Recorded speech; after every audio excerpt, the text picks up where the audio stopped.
guys, welcome back to my channel Varsha से बातें. I am Varsha and today I'm gonna talk about 5 powerful lessons which I have learned during my 20s and I'm sure आप लोग काफ़ी इससे relate करोगे क्योंकि हम सब लाइफ के किसी ना किसी फेज पे इन सब चीज़ों से गुजरते हैं, इन सब की वजह से बहुत प्रॉब्लम्स फेस करते हैं. तो आप इस वीडियो के एंड तक बने रहोगे तो आपको भी आई एम श्योर कुछ ना कुछ लर्निंग ज़रूर मिलेगी. तो ये 5 चीज़ें हैं जो मुझे काफ़ी ज़्यादा सिखा गई कुछ ना कुछ लाइफ में.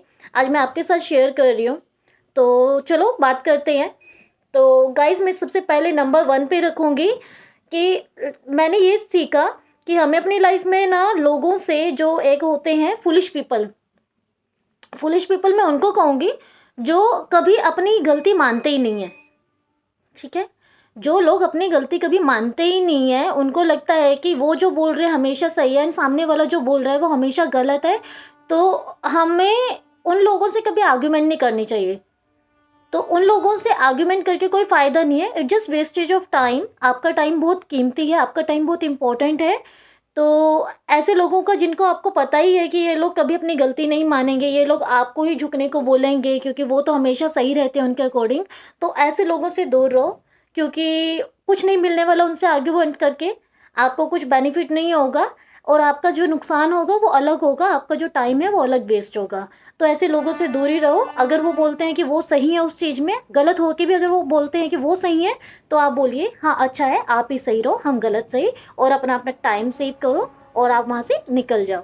तो number 1 is don't argue with foolish people. अगर आपको आगे अपनी लाइफ में सक्सेसफुल होना है तो ये मेरी बहुत बड़ी लर्निंग रही है. मैंने ये 3-4 साल से छोड़ दिया ऐसे लोगों से बात करना कि जिनको अपनी गलती कभी दिखती नहीं है. उनसे मैंने दूर रहना स्टार्ट कर दिया और तब से मेरा जो पीस ऑफ माइंड है मेरे पास बहुत ज़्यादा अच्छा रहने लगा मेरा पीस ऑफ माइंड. तो फर्स्ट तो ये रहा. सेकंड मैं आपको बोलूँगी कि जो सेकंड पॉइंट है वो ये रहेगा, don't tell your weakness to anyone. आप अपनी वीकनेसेस किसी को भी मत बताइए. भले ही आपके अंदर कोई भी वीकनेस है, जैसे आपको पहाड़ी से डर लगता है या फिर आप एक ऐसे इंसान हैं जो छोटी छोटी बातों पे रो पड़ते हैं, आपके अंदर ये वीकनेस है, या आपको किसी को बताने की ज़रूरत नहीं है, मत बताइए. आपको आपको एक चीज़ नहीं क्लियर हो पा रही है, आप बहुत टाइम से प्रैक्टिस कर रहे हैं, आपके घर में कोई प्रॉब्लम है, फैमिली प्रॉब्लम है, ये मैं पर्सनली बता रही हूँ आपको, मेरे पर्सनल एक्सपीरियंसेस है, मैं वही शेयर कर रही हूँ आपसे. आपके अगर कोई फैमिली प्रॉब्लम है और आप किसी अपने फ्रेंड को शेयर कर देते हो समझ के कि वो आपका फ्रेंड है, वो आपको समझेगा, बट ट्रस्ट में गाइस कोई समझता नहीं है. अगर वो आपको 5 मिनट्स के लिए भी अगर आपके साथ बैठ के वो ये बता रहे हैं ना कि हाँ वो अंडरस्टैंड कर रहा है, वो आपके साथ है, वो आपको सपोर्ट कर रहा है, वो आपको साथ इमोशनल सपोर्ट दे रहा है, तो ट्रस्ट में वो अभी 5 मिनट के लिए आपकी बात सुन रहा है, बट वो कहीं ना कहीं जाके किसी और के पास जाके कहेगा अरे उसने तो मुझे ऐसे से बोला, उसका तो यही काम है, अरे उसके साथ मुझे नहीं बैठना है, वो इस तरह से मेरा जब भी उसके साथ बैठो तो टाइम ख़राब हो जाता है. तो मुझे ऐसा लगता है कि आपको अपनी इमोशनल वीकनेस ना किसी को, या इमोशनल वीकनेस की बात नहीं, कोई भी वीकनेस है आपकी वो किसी के साथ शेयर नहीं करनी चाहिए. अपने आप को आप दुनिया के सामने एक स्ट्रॉन्ग इंसान प्रेजेंट करो क्योंकि मुझे लगता है ये टाइम ऐसा है कि अगर आप अपने आप को स्ट्रॉन्ग नहीं प्रेजेंट करोगे ना तो लोग आपकी जो वीकनेसेस हैं उसका बेनिफिट उठाएंगे, आपकी वीकनेसेस का बेनिफिट वो लेके जाएंगे. तो इसलिए आप अपने आप को स्ट्रॉन्ग प्रेजेंट करो, इमोशनली स्ट्रॉन्ग रहो, मेंटली स्ट्रॉन्ग रहो, फिजिकली एक्सरसाइज करके स्ट्रॉन्ग रह सकते हैं तो वो अलग चीज़ है. वो मैं एक वीडियो बनाऊंगी उस चीज़ पे कि कैसे हम लोग अपनी हेल्थ को इम्प्रूव कर सकते हैं. बिकॉज मैंने काफ़ी ज़्यादा अपनी ज़्यादा हेल्थ पे ध्यान नहीं दिया बहुत सालों में, तो उसकी वजह से मैंने हेल्थ में बहुत ज़्यादा सफ़र किया. अब 2-3 ईयर्स से मैंने अपने आप को बहुत ज़्यादा ट्रैक पे लाने की कोशिश की. तो ठीक है, मैं उसके रिगार्डिंग फिर से बात करूँगी, अभी मैं आउट ऑफ ट्रैक हो रही हूँ. तो मैं ये कहूँगी सेकंड पॉइंट मेरा ये रहेगा कि आप जो है अपनी वीकनेसेस को किसी के सामने भी मत बताइए. अगर आपका कोई बेस्ट फ्रेंड है, अगर आपका कोई फैमिली रिलेटिव है, अगर आपका कोई भी मतलब अपने अलावा अपनी वीकनेस को किसी को मत पता चलने दो. तो सेकंड पॉइंट तो मैं यही कहूँगी. थर्ड पॉइंट मैं आपको अगर कहूँगी तो वो रहेगा spend your money wisely. Because you know guys, हम लोग अभी जो है यंग एज में है और इतना ज़्यादा अट्रैक्शंस हमें मार्केट में दिखता है. ये अभी तो ब्रांड्स इतने ज़्यादा हर जगह पे अवेलेबल हो गया. इवन मेरी सिटी में इतना ज़्यादा मार्केट आउटरीच हो गया है कि सारे ब्रांड्स अवेलेबल हैं, या फिर आपका जो है लग्ज़री, हमारे पास काफ़ी ज़्यादा अट्रैक्शंस दिखता है हमें। तो इस तरह से हम लोग स्पेंड करते हैं ना मनी कि कुछ भी लेने का मन कर जाता है। अगर आप जा रहे हो, आपको कोई अच्छा मै बैग दिख गया, आपको फुटवियर्स दिख गए हैं, तो हम लोग बहुत ज़्यादा ना अभी स्पेंडिंग में चले गए हैं। तो मुझे लगता है कि ये हमें अपनी अर्ली 20s में ही समझ जाना चाहिए कि स्पेंडिंग ठीक है, अपनी नीड्स भी पूरी करो, अपनी वांट्स भी पूरी करो, आपकी जो डिज़ायर्स हैं आप उसको भी करो, लेकिन एक लिमिट तक, ताकि आपका ये भी रहे कि आप जो है इन्वेस्टमेंट्स भी कर रहे हो अपने फ्यूचर के लिए। बिकॉज़ गाइस, अगर हम लोग इन्वेस्टमेंट्स टाइम से नहीं स्टार्ट करेंगे तो उसका जो रिग्रेट है वो हमें ही होगा और किसी को नहीं होगा। तो अपनी मनी को अच्छे से स्पेंड करो, वाइज़ली स्पेंड करो। ये मैंने ये नहीं बोला, क्योंकि मैं भी अभी यंग जनरेशन ही हूँ, मैं भी बहुत ज़्यादा उन सब चीज़ों में हो जाता है कि हाँ, मेरे को भी ये लेना है, ये आज मुझे अच्छा लगा ये। बट हमेशा से मेरी एक आदत रही है कि मैंने बहुत ज़्यादा मनी एलोकेशन बहुत वाइज़ली किया। तो टच वुड वो चीज़ें काफ़ी मुझे सपोर्ट कर गई।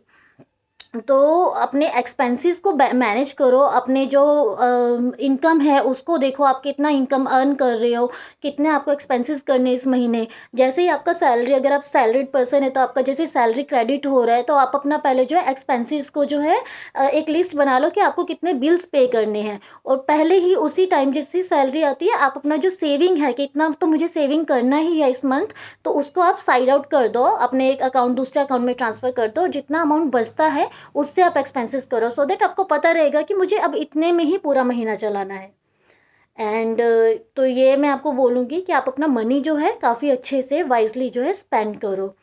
एंड जो फोर्थ पॉइंट मैं आपको बताऊँगी गाइज़, वो ये रहेगा कि आप जो है डोंट बिलीव इन हियरसे। कहते हैं ना कि कहे सुने पे विश्वास नहीं करना चाहिए कभी भी। अगर आप किसी ने कुछ कह दिया है, लेट्स सपोज़ मुझे मेरी एक फ्रेंड है जो आके कह देती है कि उसने तेरे बारे में ऐसे कहा, मेरी एक दूसरी फ्रेंड के बारे में बोल देती है कि उसने तेरे बारे में ऐसे कहा, मैंने ये सुना था, और मैं ट्रस्ट करके बैठ जाऊँ और मैं अपनी उस फ्रेंड से क्लियर ना करूँ कि तुमने मेरे बारे में ऐसे बोला था कि नहीं बोला था, और मैं बस रख के बैठी रहूँ कि तुमने मेरे बारे में ऐसे बोला था, तो मुझे अब तुमसे बात नहीं करनी, जस्ट बिकॉज़ मेरी इस फ्रेंड ने बोला है। तो मुझे लगता है ये कही सुनी बातों पे कभी भी विश्वास नहीं करना चाहिए, बिकॉज़ हम लोग बहुत सफ़र करते हैं ऐसी इन सब चीज़ों की वजह से रिलेशंस में। आजकल लोग ऐसे ही हैं, अपने बेनिफिट के लिए कुछ भी आपके बारे में बोल देंगे या आपको किसी के बारे में बोल देंगे।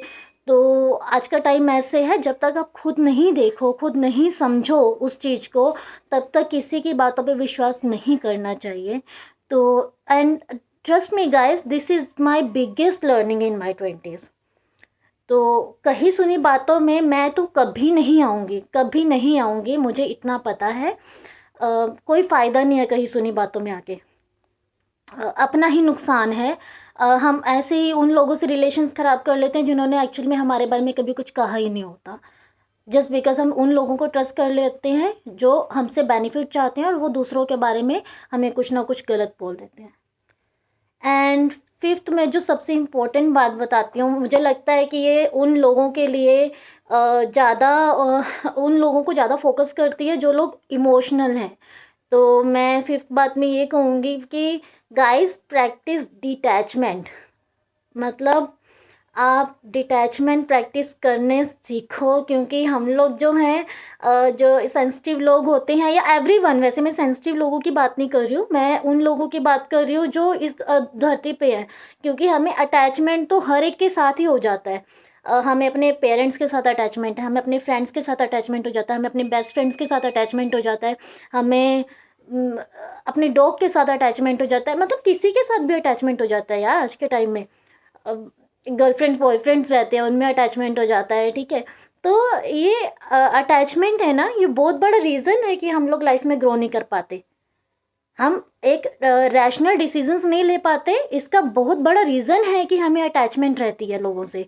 इसकी वजह से बहुत लोग बहुत ज़्यादा सफ़र करते हैं। अगर आप एक सर्वे भी देखोगे, because of the emotional attachment with people, there are so many people who are suffering in life. Happiness नहीं है, मेंटल सैडनेस है, स्ट्रेसफुल लाइफ है, जस्ट बिकॉज अटैचमेंट है। किससे? बेस्ट फ्रेंड से। किससे? बॉयफ्रेंड से। किससे? गर्लफ्रेंड से। तो फैमिली मेम्बर्स से, तो कोई फ़ायदा नहीं है अटैचमेंट। एक्चुअल में हम लोग इंडिविजुअल आए हैं, इंडिविजुअल ही जाना है। क्या होगा, मतलब ठीक है पेरेंट्स के साथ एक अटैचमेंट अलग रहता है जिनसे हमने बर्थ लिया है, but otherwise I don't think कि आपको उतना ज़्यादा अटैचमेंट किसी से रखना चाहिए, क्योंकि ऑल एंड ऑल हम आए अकेले हैं, अकेले ही जाना है। तो मैं बस इतना ही कहूँगी कि ये 5 चीज़ें अगर आप ध्यान रखोगे, जो ये अर्ली 20s में हैं या फिर जो अभी 20s को टच करने वाले हैं, जो टीन्स में हैं, उनके लिए ये बहुत इंपॉर्टेंट है अंडरस्टैंड करना, बिकॉज़ हम लोग प्रेज़ेंटली उस वर्ल्ड में हैं, जहाँ पर हम इन सब चीज़ों में उलझ जाते हैं, हम अपना टाइम वेस्ट कर देते हैं, लोगों में उलझ जाते हैं, बातों में उलझ जाते हैं। तो अगर हम इन सब चीज़ों को बारीकी से पहले से ही कंट्रोल कर लेंगे ना अपने अंदर, तो मुझे लगता है कि हमारा जो रास्ता है, जो पाथ है टुवर्ड्स द सक्सेस और टुवर्ड्स द पीसफुल लाइफ, वो बहुत ईज़ी हो जाएगा, बहुत एक हैप्पीनेस वाला पाथ हो जाएगा। तो मुझे तो यही लगता है, जो मैंने लर्न किया, मैंने आप लोगों को बताया। आपको अगर कुछ लगता है इसमें एडिशन कर सकते हो, जिससे मैं कुछ लर्न कर सकूँ या मेरी जो ऑडियंस है वो लर्न कर सके, तो मुझे ज़रूर बताना। और अगर आपको इस वीडियो में कुछ भी अच्छा लगा हो तो मुझे प्लीज़ कमेंट डाउन, प्लीज़ उसमें कमेंट में करके ज़रूर बताना। एंड ठीक है, थैंक यू सो मच, मिलते हैं अभी नेक्स्ट वीडियो में। और please like and share and subscribe my channel, so that मैं आप लोगों के लिए ऐसी वीडियोज़ लाती रहूँ। Thank you, bye.